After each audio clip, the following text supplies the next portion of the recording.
إن الحمد لله نحمده ونستعينه ونستغفره ونعوذ بالله من شرور أنفسنا ومن سيئات أعمالنا. من يهده الله فلا مضل له ومن يضلل فلا هادي له، وأشهد أن لا إله إلا الله وحده لا شريك له، وأشهد أن محمدا عبده ورسوله. يا أيها الذين آمنوا اتقوا الله حق تقاته ولا تموتن إلا وأنتم مسلمون. يا أيها الناس اتقوا ربكم الذي خلقكم من نفس واحدة وخلق منها زوجها وبث منهما رجالا كثيرا ونساء، واتقوا الله الذي تساءلون به والأرحام إن الله كان عليكم رقيبا.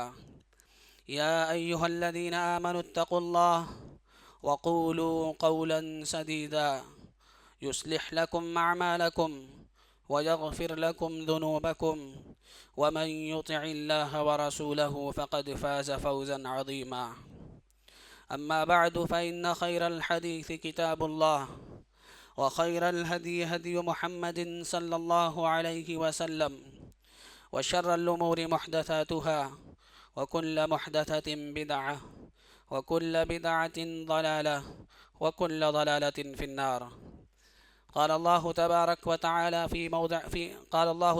وتعالى في كلامه المجيد والفرقان الحميد: أعوذ بالله من الشيطان الرجيم: ولقد خلقنا الإنسان ونعلم ما توسوس به نفسه ونحن أقرب إليه من حبل الوريد، إذ يتلقى المتلقيان عن اليمين وعن الشمال قعيد، ما يلفظ من قول إلا لديه رقيب عتيد، وجاءت سكرة الموت بالحق، ذلك ما كنت منه تحيد، ونفخ في الصور، ذلك يوم الوعيد، وجاءت كل نفس معها سائق وشهيد، لقد كنت في غفلة من هذا فكشفنا عنك غطاءك فبصرك اليوم حديد. وقال الله تبارك وتعالى في موضع آخر: إنما يعمر مساجد الله من آمن بالله واليوم الآخر وأقام الصلاة وآتى الزكاة ولم يخش إلا الله فعسى أولئك أن يكونوا من المهتدين. وقال النبي صلى الله عليه وسلم: أحب البلاد إلى الله مساجدها، وأبغض البلاد إلى الله أسواقها. رب اشرح لي صدري ويسر لي أمري واحلل عقدة من لساني يفقه قولي. سبحانك لا علم لنا إلا ما علمتنا إنك أنت العليم الحكيم. رب زدني علما، آمین۔ محترم حاضرین جمعہ، بزرگان دین، نوجوانان ملت اسلامیہ، عزیز بچوں اور پردہ نشین ماؤں اور بہنوں، اس دنیا میں بہت سے ایسے گھر ہیں، بہت سے ایسے مکانات ہیں، بڑے بڑے کمپلیکس ہیں، مارکیٹ ہیں، بلڈنگیں ہیں، بڑے بڑے رئیس اور مالداروں کے گھر ہیں، لیکن اس دنیا میں ایک گھر ایسا بھی ہے جو اللہ تبارک و تعالیٰ کو بہت محبوب ہے اور بہت پسندیدہ ہے۔ آج کے اس خطبہ جمعہ میں اسی گھر کے بارے میں، جو گھر اللہ سبحانہ و تعالیٰ کو بہت محبوب ہے، اس کی عظمت کے بارے میں، اس کی فضیلت کے بارے میں، اور اس گھر کے آداب کیا ہیں، اس گھر کے اندر آنے والا کن آداب کو ملحوظ خاطر رکھتے ہوئے اس گھر کے اندر آئے گا، اسی کے بارے میں چند باتیں آپ حضرات کے سامنے بیان کی جائیں گی۔ پیارے نبی صلی اللہ علیہ وسلم کا فرمان ہے: احب البلاد الی اللہ مساجدها وابغض البلاد الی اللہ اسواقها، کہ اس روئے زمین پر سب سے پسندیدہ گھر جو اللہ تبارک و تعالیٰ کو سب سے زیادہ محبوب ہے وہ مسجد ہے۔ اللہ تبارک و تعالیٰ کو سب سے زیادہ محبوب اور پسندیدہ جو گھر ہے وہ مسجد ہے، اور جو سب سے ناپسندیدہ ہے، جس کو اللہ تبارک و تعالیٰ پسند نہیں کرتا، وہ مارکیٹ ہے۔ تو جو گھر اللہ تبارک و تعالیٰ کو محبوب ہے، اس کی عظمت کیا ہے، اس کی فضیلت کیا ہے، وہ گھر اتنا محبوب کیوں ہے؟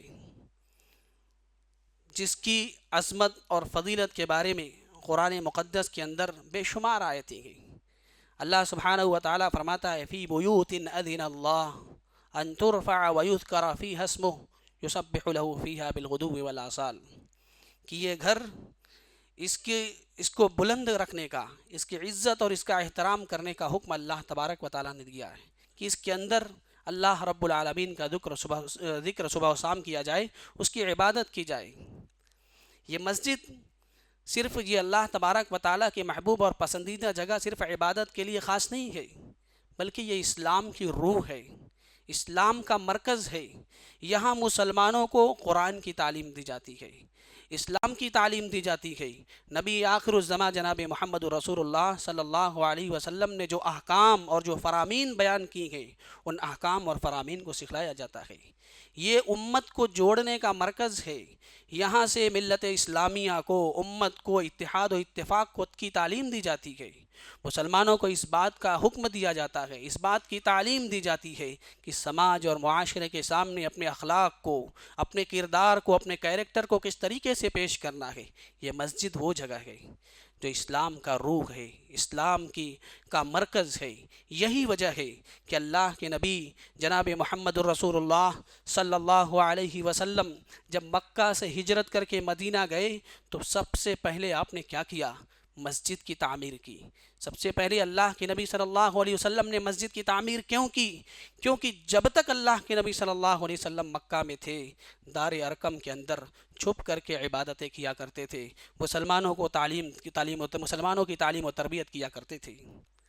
جب حضرت حمزہ رضی اللہ تعالیٰ عنہ نے اسلام قبول کیا، اور جب حضرت عمر فاروق رضی اللہ تعالیٰ عنہ نے اسلام قبول کیا، اسلام اور مسلمانوں کو تھوڑی طاقت ملی، مسلمانوں نے اپنے کھلم کھلا اسلام کا اظہار کیا، کھل کر کے سامنے آئے۔ پیارے نبی جناب محمد الرسول اللہ صلی اللہ علیہ وسلم حرم مکہ کے اندر نماز پڑھتے تھے تو آپ کی مبارک گردن میں چادر ڈال کر کے گھسیٹا جاتا تھا۔ آپ جب سجدے میں جاتے تھے تو آپ کی گردن مبارک کے اوپر اونٹ کی اوجھڑی رکھی جاتی تھی۔ اس طریقے سے مسلمانوں کو تکلیفیں دی جاتی تھیں، اس طریقے سے مسلمانوں کو ستایا جاتا تھا۔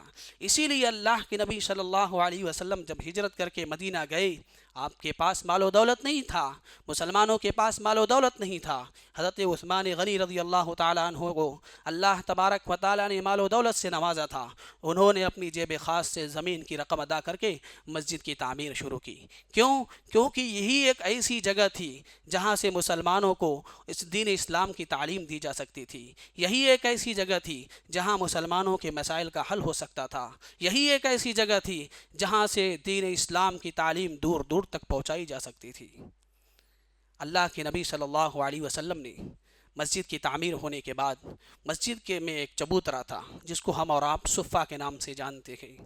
ان اصحاب صفہ کے بارے میں حضرت ابو ہریرہ رضی اللہ تعالی عنہ بیان کرتے ہیں کہ اس صفہ کے چبوترے پر جو لوگ تعلیم حاصل کرتے تھے، جو نبی سے دین سیکھتے تھے، جو نبی سے اسلام کی تعلیمات کو سیکھتے تھے، ان کی حالت یہ تھی کہ ان کے پاس کھانے کے لیے کھانا نہیں تھا، پینے کے لیے پانی نہیں تھا، کپڑے تو بس کسی قدر سرمگاہ وغیرہ ڈھک جاتی تھی، کسی طریقے سے ستر وغیرہ ڈھک جاتا تھا، یہ عالم تھا۔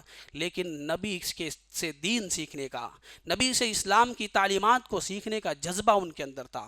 حضرت ابو ہریرہ رضی اللہ تعالیٰ عنہ خود اپنے بارے میں کہتے ہیں کہ میں کھانا اور پانی اتنا ہی لیتا تھا کہ کہیں مجھے قضائے حاجت کی ضرورت نہ ہو، کیونکہ مجھے قضائے حاجت کی ضرورت ہوگی، میں پیشاب پاخانے کے لیے جاؤں گا، اور کہیں ایسا نہ ہو کہ اس دوران اللہ کے نبی کوئی حدیث بیان کر دیں، کوئی بات بیان کر دیں اور مجھ سے وہ مس ہو جائے۔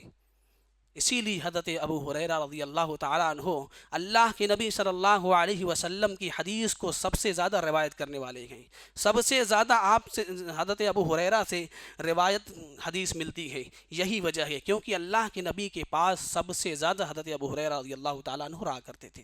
تو خلاصہ کلام یہ ہے کہ یہ مسجد جو ہے یہ اسلام کا مرکز ہے، یہ اسلام کی روح ہے۔ اس زمانے میں اگر قیدیوں کو قید بھی کیا جاتا تھا تو مسجد کے اندر قید کیا جاتا تھا، مسلمانوں کے درمیان فیصلے بھی ہوتے تھے تو مسجد عدالت کا کام کرتی تھی۔ آج مسجدوں کو ہم نے صرف نمازوں کے لیے مختص کر دیا ہے۔ میرے بھائیوں، یہ مسجد بہت عظیم جگہ ہے، بہت عظمت والی جگہ ہے۔ یہاں دین کا کام ہونا چاہیے، یہاں اسلام کی تعلیم ہونا چاہیے، لوگوں کو مسجد سے جوڑ کر کے رکھنا ہماری ذمہ داری ہے۔ یہ مسجد اللہ رب العالمین کے نزدیک بہت محبوب جگہ ہے۔ اب سوال یہ ہے کہ جو جگہ اتنی محبوب ہے اس جگہ کو آباد کرنے والے کون لوگ ہیں؟ اللہ سبحانہ و تعالیٰ قرآن مقدس کے اندر ارشاد فرماتا ہے، انما یعمر مساجد اللہ من آمن باللہ والیوم الآخر واقام الصلاة وآت الزکاة ولم یخش الا اللہ، کہ مسجد کو آباد کرنے والے وہ لوگ ہیں من آمن باللہ، جو اللہ کے اوپر ایمان رکھتے ہیں، والیوم الآخر، اور آخرت کے دن کے اوپر ایمان رکھتے ہیں، واقام الصلاۃ، نماز قائم کرتے ہیں، وآت الزکاۃ، زکوٰۃ ادا کرتے ہیں، ولم یخش الا اللہ، اور اللہ کے علاوہ کسی سے نہیں ڈرتے، کسی کا ڈر اور کسی کا خوف ان کے دلوں کے اندر نہیں بیٹھتا، وہ ڈرتے ہیں تو صرف اور صرف رب کائنات سے ڈرتے ہیں۔ یہ وہ لوگ ہیں، معلوم ہوا کہ جس کا ایمان اللہ کے اوپر ہے، جس کا ایمان قیامت کے اوپر ہے، جو نماز کا پابند ہے، وہی مسجد کو آباد کرنے والا ہے۔ تو مسجد کو آباد کرنے والے کو اللہ تبارک و تعالیٰ نے مومن کہا ہے، اور جو مسجد کو آباد نہیں کرتا وہ مومن نہیں ہے۔ مسلمان تو ہو سکتا ہے لیکن مومن نہیں ہو سکتا۔ اللہ کے نبی صلی اللہ علیہ وسلم فرماتے ہیں، اذا رأیتم الرجل، کہ تم جب کسی آدمی کو دیکھو، یعتاد المساجد، کہ وہ مسجد کا چکر لگاتا ہے، مسجد میں آنا جانا اس کا ہوتا ہے، فاشہدوا لہ بالایمان، تو اس کے ایمان کی گواہی دو۔ کسی ایسے آدمی کو دیکھو جو مسجد میں اس کا آنا جانا ہے تو اس کے ایمان کی گواہی دو، کیونکہ اللہ تبارک و تعالیٰ نے اس کے ایمان کی گواہی دی ہے۔ غور کیجئے میرے بھائیوں، یہاں ایک منٹ رکے، اپنے آپ کو سوچیں، اپنے نفس میں آپ کو دیکھیں کہ ہم کتنا مسجد کو آباد کرتے ہیں، ہم کتنا ہمارا تعلق مسجد سے ہے۔ اللہ تبارک و تعالیٰ کے اس گھر سے 24 گھنٹے میں ہم کو 5 مرتبہ بلایا جاتا ہے۔ مؤذن اللہ تبارک و تعالیٰ کے اس گھر میں آپ کو حی علی الصلاۃ، حی علی الصلاۃ کی دعوت دیتا ہے، آؤ نماز کی طرف، کامیابی تمہارے لیے یہاں ہے۔ لیکن ہم کتنی مرتبہ اس کی دعوت پر لبیک کہتے ہیں، کتنی مرتبہ ہم اس کی دعوت پر مسجد کے اندر حاضر ہوتے ہیں؟ میرے بھائیوں، سوچنے اور غور کرنے کی بات ہے۔ اللہ تبارک و تعالیٰ نے کہا کہ تمہاری کامیابی یہاں ہے، تمہاری ہدایت یہاں ہے، تمہیں دین اور اسلام کی روشنی یہاں سے ملے گی۔ لیکن ہم شیطان کے بہکاوے میں، شیطان کے ورغلانے میں، ہم تھوڑی دیر اور ابھی یہ کام پڑا ہے، یہ کام تھوڑا سا ختم کر لیتے ہیں، نتیجہ یہ ہوتا ہے کہ جماعت ختم ہو جاتی ہے، نتیجہ یہ ہوتا ہے کہ نماز کا وقت نکل جاتا ہے، اور ہم کام ختم کرنے میں، پینڈنگ کام کو کمپلیٹ کرنے میں ہم رہ جاتے ہیں۔ میرے بھائیو، یہ صورتحال ہماری ہے۔ حالانکہ جماعت کے ساتھ نماز پڑھنے کی کتنی فضیلت ہے۔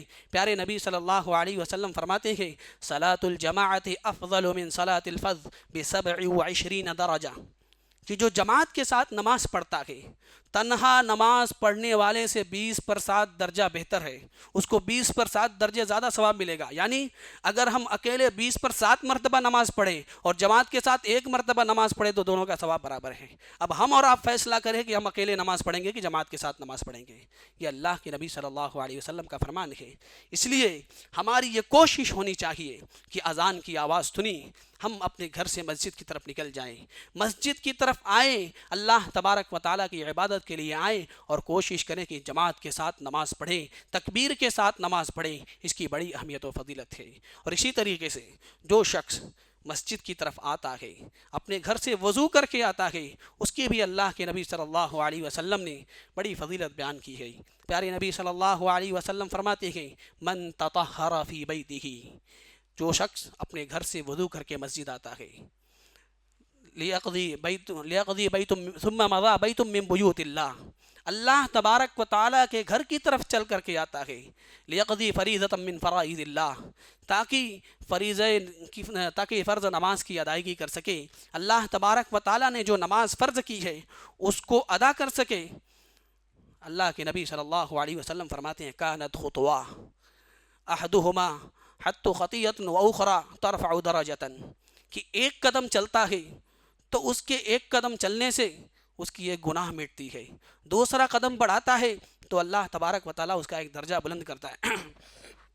پیارے نبی صلی اللہ علیہ وسلم اس حدیث کے اندر بیان کرتے ہیں کہ جو شخص اپنے گھر سے وضو کر کے چلا، اللہ تبارک و تعالیٰ کے گھر کی طرف آیا، تو اس کے ہر قدم کے بدلے ایک نیکی ملتی، ایک درجہ اس کو بلند ہوتا ہے، ایک گناہ اس کی مٹائی جاتی گئی۔ یعنی کہ ہم چل کر کے آ رہے ہیں تو مسجد کی طرف، لیکن ہمارے قدم بڑھ رہے ہیں جنت کی طرف، ہمارے قدم جنت کی طرف بڑھ رہے ہیں۔ اسی طریقے سے اللہ کے نبی صلی اللہ علیہ وسلم ایک دوسری حدیث میں بیان کرماتے ہیں، من غدا الی المسجد او راح، جو شخص صبح و شام مسجد کا چکر لگاتا ہے، یعنی آتا جاتا رہتا ہے، صبح کو بھی مسجد میں آیا، شام کو بھی مسجد میں آیا، اس کے بعد اللہ کے نبی صلی اللہ علیہ وسلم فرماتے ہیں اعد اللہ له نزله فی الجنہ، تو اللہ تبارک و تعالیٰ اس کے لیے جنت کے اندر مہمان نوازی، اس کی مہمان نوازی کا سامان تیار کیا ہے۔ غور کیجئے کتنی فضیلت ہے۔ جو پہلی روایت تھی اس میں ہے کہ اللہ تبارک و تعالیٰ اللہ کے نبی صلی اللہ علیہ وسلم فرماتے ہیں کہ جو شخص مسجد کی طرف چل کر کے آتا ہے تو ایک گناہ مٹتا ہے، ایک نیکی اس کے، ایک درجہ اس کا بلند ہوتا ہے۔ اور دوسری روایت، جو شخص صبح و شام مسجد کا چکر لگاتا ہے، یعنی آتا جاتا ہے، اللہ کے نبی صلی اللہ علیہ وسلم فرماتے ہیں کہ اللہ تبارک و تعالیٰ اس کی میزبانی کرے گا، جنت کے اندر اس کی میزبانی کی جائے گی۔ غور کیجئے مسجد کی طرف آنے کی کتنی فضیلت ہے۔ یہ حدیث صحیح بخاری کی ہے۔ علامہ امام بخاری رحمۃ اللہ علیہ نے اس حدیث میں ایک چیز واضح کی ہے، ایک چیز کی طرف اشارہ کیا ہے کہ صرف مسجد کی طرف آنے کا ثواب نہیں ہے کہ اگر ہم مسجد میں آئے، نماز پڑھے اور گئے، نہیں، مسجد سے جانے کا بھی ثواب ہے۔ اس کی تائید ایک دوسری روایت سے ہوتی ہے۔ حضرت ابی بن کعب رضی اللہ تعالیٰ عنہ راوی حدیث ہے، وہ بیان کرتے ہیں کہ اللہ کے نبی صلی اللہ علیہ وسلم کی عہد مبارک میں ایک شخص تھا جس کا گھر مسجد نبوی سے دور تھا، لیکن دور ہونے کے باوجود بھی وہ چل کر کے مسجد آتا تھا اور جماعت کے ساتھ نماز پڑھتا تھا۔ لوگوں نے اس سے کہا کہ کیوں نہیں تم کوئی سواری وغیرہ لے لیتے یا اپنے گھر کو کہیں قریب گھر دیکھ لو؟ تو انہوں نے کہا کہ میں مسجد کے قریب رہنا مجھے پسند نہیں ہے۔ اس شخص نے کیا کہا؟ مجھے مسجد کے قریب رہنا پسند نہیں ہے۔ اللہ کے نبی صلی اللہ علیہ وسلم کو اس کی بات لوگوں نے جا کر کے بیان کر دی کہ اس نے ایسا کہا ہے کہ مجھے مسجد کے قریب رہنا پسند نہیں ہے۔ اللہ کے نبی صلی اللہ علیہ وسلم نے اس سے پوچھا کہ تم نے ایسا کہا ہے؟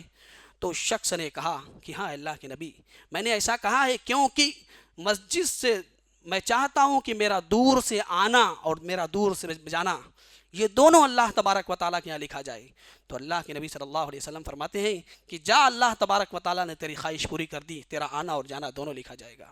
تو اس سے معلوم ہوتا ہے، امام بخاری رحمۃ اللہ علیہ اسی کی طرف اشارہ کرتے ہیں کہ جو شخص مسجد کی طرف چل کر کے آتا ہے، جس طریقے سے آنے کا ثواب ہے، اسی طریقے سے عبادت کرنے کے بعد اگر کوئی مسجد سے جاتا ہے تو اس کو ویسے ہی ثواب دیا جائے گا جس طریقے سے آنے کا ثواب ہوتا ہے۔ اسی طریقے سے مسجد کی جہاں اتنی اہمیت ہے، جہاں اتنی فضیلت ہے، اس گھر میں آنے کے آداب کیا ہیں، اس گھر میں آنے کا طریقہ کیا ہے، کس طریقے سے آنا چاہیے۔ اللہ تبارک و تعالی فرماتا ہے یا بنی آدم خذوا زینتکم عند کل مسجد، کہ اے مومنوں، اے مسلمانوں، جب تم مسجد میں آؤ تو زیب و زینت اختیار کرو، اپنے کپڑے اچھے پہنو، اچھے کپڑے پہنو، تمہارے کپڑے پاک و صاف ہونے چاہیے، تمہارے کپڑے ایسے نہیں ہونے چاہیے، تمہارا جسم ایسا نہیں ہونا چاہیے، تمہاری باڈی ایسی نہیں ہونی چاہیے، یا تمہارے منہ سے ایسی بدبو نہیں آنی چاہیے جس سے کسی کو تکلیف پہنچے۔ اس بات کا ہم سب کو خیال رکھنا چاہیے۔ یہ اللہ تبارک و تعالیٰ کا فرمان ہے۔ ہم اللہ رب العالمین کے گھر میں آ رہے ہیں، جس گھر کو بلند رکھنے کا، جس گھر کی عزت اور احترام کرنے کا اللہ تبارک و تعالیٰ نے حکم دیا۔ ہم مسجد میں آئے تو اس بات کا خاص خیال رکھیں کہ ہمارے کپڑے پاک ہیں یا نہیں، کوئی بدبو وغیرہ تو نہیں آ رہی ہے، ہمارا جسم پاک صاف ہے یا نہیں، یا ہم نے کوئی ایسی چیز تو نہیں کھا رکھی ہے جس سے ہمارے منہ سے بدبو آتی ہے۔ بہت سارے لوگ ایسے ہیں جو سگریٹ وغیرہ پی کر کے مسجد میں آ جاتے ہیں نماز پڑھنے کے لیے، کبھی خدا نہ خواستہ ان کے بغل میں نماز پڑھنے کا اتفاق ہو تو اللہ کی پناہ پوری نماز خراب۔ میرے ساتھ خود ایسا ہوا ہے، یہ میرا تجربہ ہے۔ ظہر کی نماز میں ایک شخص میرے بازو میں تھا، اس طریقے سے اس کے منہ سے بدبو آ رہی تھی کہ پوری نماز میں پریشان تھا، اتنی تکلیف ہوتی ہے۔ اس لیے اس بات کا خاص خیال رکھیں کہ اللہ کے گھر میں آتے ہیں، اللہ تبارک و تعالیٰ نے اس گھر کو بلند رکھنے کا، اس کی عزت کرنے کا، اس کا احترام کرنے کا حکم دیا ہے، تو ہم کوئی ایسی چیز کھا کر کے نہ آئے، یا ہمارے کپڑے ایسے نہ ہو کہ کسی کو تکلیف ہو، ہمارے جسم سے کوئی ایسی بدبو نہ آئے جس سے کسی کو تکلیف ہو۔ یہ اس مسجد میں آنے کا سب سے پہلا ادب ہے۔ اسی طریقے سے ہم مسجد میں آتے ہیں تو دوسرا ادب یہ ہونا چاہیے کہ ہم مسجد میں آئیں تو ہم جب آتے ہیں، بعض لوگ کیا کرتے ہیں، جلدی میں آتے ہیں، چپل ادھر ہے ادھر ہے، ایک دوسرے کے چپل کے اوپر چپل نکال کر کے آ جاتے ہیں۔ اس کا خاص خیال رکھنا چاہیے۔ چپل وغیرہ رکھنے کے لیے مسجد کے اندر انتظامات ہیں، ادھر بھی ریک بنا ہے، یہ دو سائیڈ بھی بنے ہوئے ہیں، پیچھے بھی بنا ہوا ہے۔ سکون اور اطمینان کے ساتھ نماز چھوٹ رہی ہے چھوٹیے، ایک رکعت جائے گی، دو رکعت جائے گی، آپ اطمینان سے چپل وغیرہ صحیح سے رکھ کے آئیں، کسی کو تکلیف نہ ہو۔ اللہ کے نبی صلی اللہ علیہ وسلم فرماتے ہیں اماطۃ الاذی عن الطریق صدقہ، راستے سے تکلیف دینے والی چیز کو ہٹانا صدقہ ہے۔ یہ اللہ کے نبی صلی اللہ علیہ وسلم کی تعلیم ہے، اسلام کی تعلیم ہے۔ لیکن ہم اللہ کی عبادت کے لیے آ رہے ہیں، لیکن ہم تکلیف کا سامان پیدا کر رہے ہیں۔ ہمارے بعد جو آیا، ہمارے چپل کے اوپر اس کا پاؤں پڑا، ہو سکتا ہے کہ پھسل سکتا ہے، ہو سکتا ہے کہ اس کو ٹھوکر لگ سکتی ہے، ہو سکتا ہے کہ وہ گر جائے۔ ہم کیوں کسی کو تکلیف دے کر کے اللہ کی عبادت کر رہے ہیں؟ کسی کو تکلیف دے کر کے اللہ کی عبادت کریں گے تو عبادت اللہ رب العالمین کے یہاں قبول نہیں ہوگی۔ اسی طریقے سے لوگ آتے ہیں، بار بار یہ کہا جاتا ہے کہ مسجد کے دروازے کے سامنے، مسجد کے گیٹ کے سامنے بائک نہ کھڑی کی جائے، لوگوں کے آنے جانے کے راستے کو نہ بند کیا جائے، لیکن اس کے باوجود بھی لوگ کیا کرتے ہیں؟ مسجد کے دروازے کے سامنے گاڑی کھڑی کر دیتے ہیں، بائک کھڑی کر دیتے ہیں۔ اس کے بعد لوگ آتے ہیں، لوگوں کو آنے جانے میں تکلیف ہوتی ہے۔ کیوں ہم کسی کو تکلیف میں ڈال رہے ہیں؟ میرے بھائیوں، 2 منٹ لگے گا، 1 منٹ لگے گا، آپ سائیڈ میں گاڑی کھڑی کر دیں، اس کے بعد آئیں، اس کے بعد ہم عبادت کریں، اللہ رب العالمین کی عبادت کریں، اللہ تبارک و تعالی ہماری عبادت کو قبول کرے گا۔ لیکن کسی کو تکلیف دے کر کے ہماری عبادت قبول نہیں ہوگی۔ یہ دوسرا ادب ہے۔ تیسرا ادب کیا ہے؟ مسجد میں آئیں، سکون اور اطمینان کے ساتھ آئیں، دوڑتے بھاگتے ہوئے نہ آئیں۔ فرض نماز کا ٹائم نہیں ہے، ابھی جماعت میں 5-7 منٹ باقی ہے تو 2 رکعت تحیۃ المسجد پڑھ لیں۔ لوگ کیا کرتے ہیں؟ نماز میں 1 منٹ باقی ہے، کھڑے ہو جاتے ہیں، پہلی صف میں آگے کھڑے ہو جاتے ہیں۔ اب ان کی وجہ سے جماعت کو رکنا پڑتا ہے۔ اللہ کے نبی صلی اللہ علیہ وسلم نے منع کیا ہے، الصلاۃ اذا آنت، جب نماز کا وقت ہو جائے تو کسی کا انتظار مت کرو، لیکن مجبوری میں رکنا پڑتا ہے کہ ان کو نماز مکمل کر لے دیجیے۔ تو یہ اسلامی، یہ مسجد کے آداب ہیں کہ ہم مسجد میں آئیں تو 2 رکعت نماز تبھی پڑھنے کے لیے کھڑے ہوں جب جماعت میں کم سے کم 5 منٹ کا وقت ہو۔ 2 منٹ میں کوئی 2 رکعت نہیں نماز پڑھ سکتا۔ اور جب مسجد میں آئیں، خاص طور سے جمعہ کے دن، جمعہ کا خطبہ ہو رہا ہو تو مسجد میں جب ہم اور آپ آتے ہیں تو جو لوگ آتے ہیں ان کو چاہیے کہ ہلکی سی نماز پڑھ کر کے اس کے بعد بیٹھ جائیں۔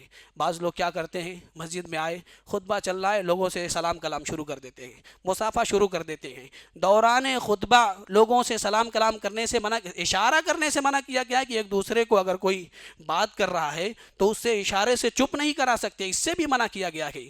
لیکن لوگ کیا کرتے ہیں؟ مسجد میں آئے، اس سے سلام کر رہے ہیں، اس سے سلام کر رہے ہیں، اس سے سلام کر رہے ہیں۔ جو بیچارہ سکون اور اطمینان کے ساتھ خطبہ سن رہا ہے اس کو خطبہ سننے نہیں دیتے۔ میرے بھائی، اللہ کے نبی صلی اللہ علیہ وسلم کی یہی تعلیم ہے کہ تم آؤ، خطبہ چل رہا ہے، سکون سے ہلکی سی 2 رکعت نماز پڑھو، جہاں جگہ ملے وہیں بیٹھ جاؤ۔ ایک اور خرابی یہ ہے کہ جمعہ کے دن لوگ آتے ہیں، بعد میں آتے ہیں، آگے جگہ پانے کی کوشش کرتے ہیں، چاہیں گے کہ پہلی صف میں جگہ مل جائے تو لوگوں کی گردنیں فلانگ کر کے آئیں گے، پہلی صف میں جگہ پانے کی کوشش کریں گے۔ اس سے بھی ہمیں بچنا چاہیے۔ بہرحال مسجد کا تیسرا ادب یہ ہے کہ جب ہم مسجد میں آئیں تو اپنے موبائل فون کو سائلنٹ کر لیں۔ آج کے زمانے کا سب سے بڑا فتنہ یہی ہے۔ ہم نماز میں آتے ہیں، امام نماز پڑھا رہا ہے، مصلی خشوع و خضوع کے ساتھ نماز پڑھ رہی ہیں، سب لوگ ایک دم نماز کے اندر محو ہیں، تبھی اچانک سے کسی کا رنگ ٹون بج جاتا ہے، کسی کا موبائل بج گیا، امام کا بھی دماغ منتشر، مصلی کا بھی دماغ ادھر ہی چلا گیا، سارے لوگوں کی نماز خراب ہو جاتی ہے۔ اس لیے سب سے زیادہ اس پر دھیان دینے کی ضرورت ہے۔ ہماری نمازوں کے اندر سے خشوع و خضوع کو ختم کرنے والی سب سے بڑا فتنہ یہ موبائل کا فتنہ ہے۔